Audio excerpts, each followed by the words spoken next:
اب میخانے بند ہیں، یہ کدھر جائیں یا رسول اللہ صلی اللہ علیہ وسلم؟ ان میخانوں کا آغاز فرمائیں، 300 سال سے ہند میں بند ہے۔ تو پھر دشت کلیر کا یہ مسافر آتا ہے اور میرے بابا حضور کا انتخاب ہوتا ہے، اور جو سرکار دو عالم صلی اللہ علیہ وسلم کی ذات اقدس نے فرمایا کہ اللہ اللہ دیکھو یہ امت کیسے کاموں میں مصروف ہے، وہ جو ملت شکن برائیاں آپ کو دکھائی گئیں وہ غیبت، جھوٹ، چگلی اور حسد کی تھی۔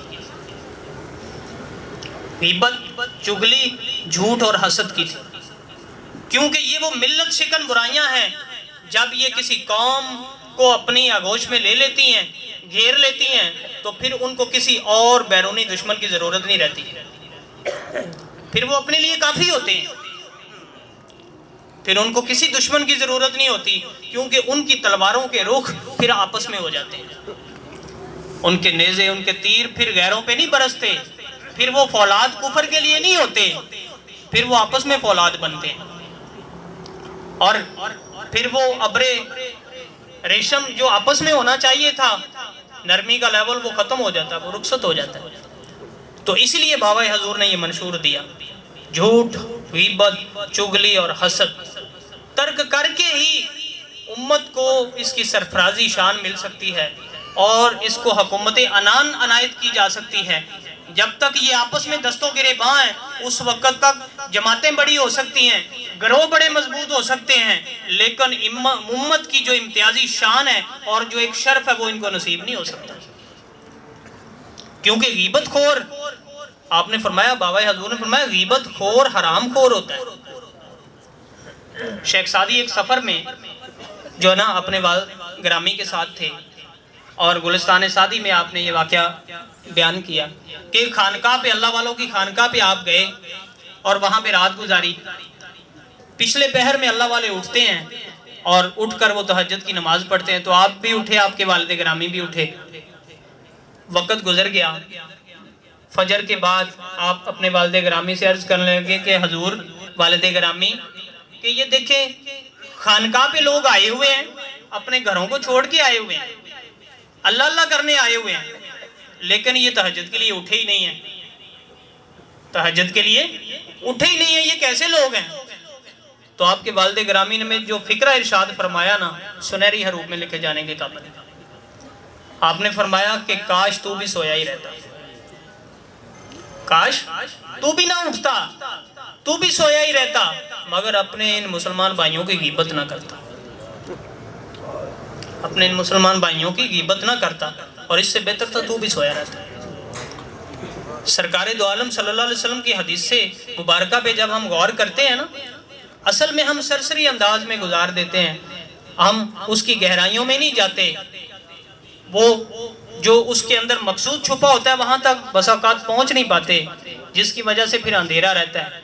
کسی نے کہا نا کہ بنتا ہی نہیں تھا کوئی معیار دو عالم، بنتا ہی نہیں تھا کوئی معیار دو عالم، اس واسطے تو بھیجے گئے پھر سرکار دو عالم، اور جس پر تیرے فرمان کی گرہیں نہیں کھلتی، جس پر تیرے فرمان کی گرہیں نہیں کھلتی، اس پر کیسے کھل پاتے ہیں اسرار دو عالم؟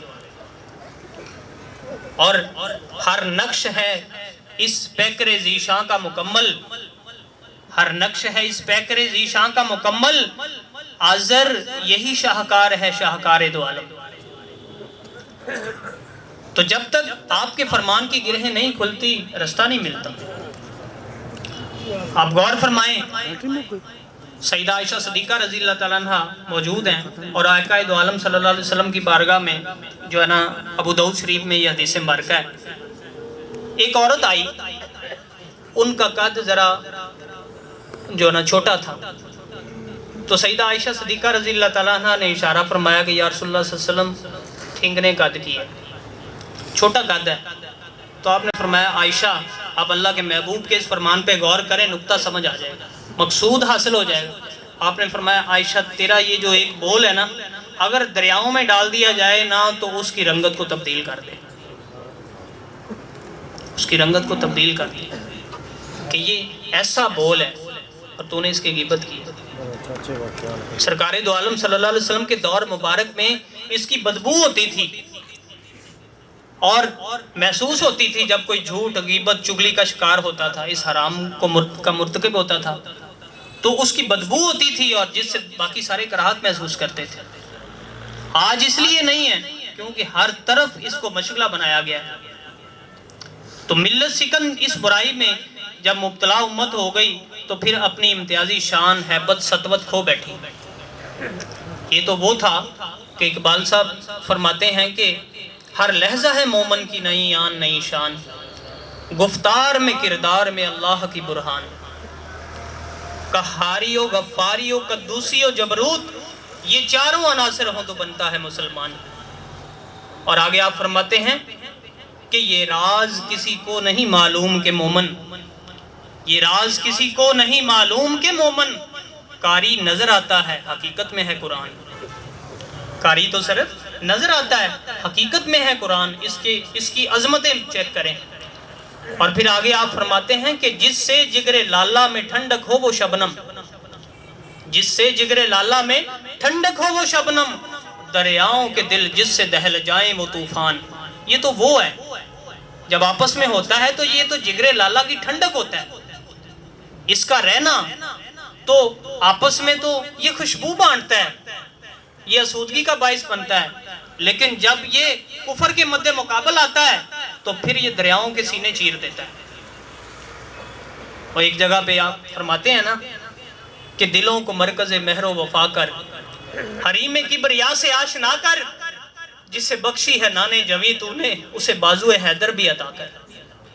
آج اس ملت کی یہ ضرورت ایسی کہ اسے بازو حیدر ملے۔ آج وہ بازو حیدر کیوں نہیں مل رہا؟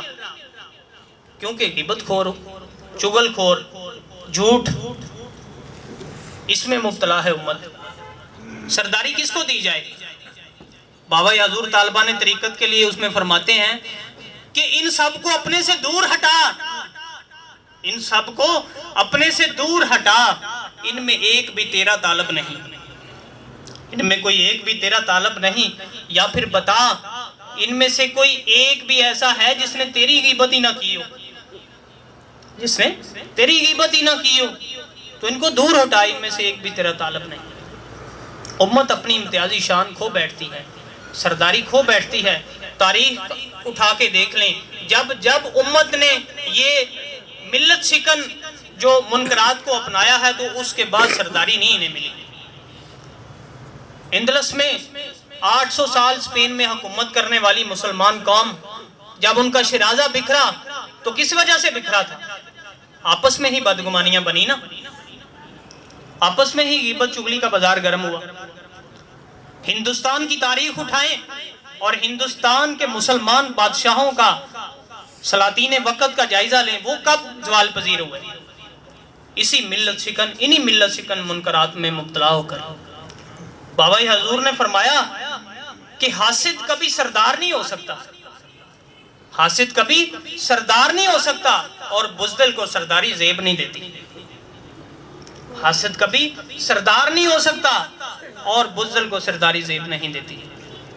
آپ نے فرمایا دنیا دار بیچارے نے کیا کسی کا حسد کرنا ہے، دیندار ہی دیندار کا حاسد ہوتا ہے۔ اور فرمایا کہ افسوس پوری دنیا کی تنظیم کا محرک ذاتیات میں گم ہو گیا، ذات سے باہر سوچتا ہی نہیں، اس کو ذات سے آگے نظر ہی نہیں آتا، اور غیبت چغلی میں ہمہ وقت مصروف رہتا ہے۔ غیبت، نبی کریم صلی اللہ علیہ وسلم کی ذات نے فرمایا یہ ایسا ملی جرم ہے، مثال دے کے سمجھایا کہ غیبت خور ایسا ہی ہے جیسے اس کا بھائی فوت ہو جائے اس کو کھائے۔ اب کون یہ عمل پسند کرے گا؟ بظاہر تو نہیں کرتے، لیکن جب غیبت کے مرتکب ہوتے ہیں تو اسی عمل میں مصروف ہوتے ہیں، جس کی وجہ سے ملت کی امتیازی شان جو کہ مسلمان کا ورثہ تھی اس کو نہیں مل رہی۔ آج ہمیں جگہ جگہ سے کیوں جو ہے نا یہ ہر جگہ سے ہمیں ہی ندامت کا سامنا کیوں ہے؟ پوری دنیا میں مسلمان ہی ذلیل کیوں ہیں؟ آج سرکار دو عالم صلی اللہ علیہ وسلم نے فرمایا صوبان رضی اللہ تعالیٰ عنہ سے کہ صوبان میں تجھے بتاؤں کہ ایک وقت آئے گا کہ عالم کفر آپس میں ایک دوسرے کو تمہارے خلاف ایسے دعوت دے گی جیسے کھانے کی میز پہ دی جاتی ہے۔ حضرت سبحان رضی اللہ تعالیٰ عنہ عرض کرنے لگے یا رسول اللہ صلی اللہ علیہ وسلم اس وقت کیا ہماری طاقت تھوڑی ہوگی، ہماری تعداد کم ہوگی؟ آپ نے فرمایا نہیں، تمہاری تعداد تو اس وقت بہت زیادہ ہوگی۔ فرمایا پھر؟ تو آپ نے فرمایا تم وہن کا شکار ہو چکے ہو۔ اور عرض کی یا رسول اللہ صلی اللہ علیہ وسلم وہن کیا ہے؟ تو آپ نے فرمایا موت کا ڈر اور دنیا کی محبت۔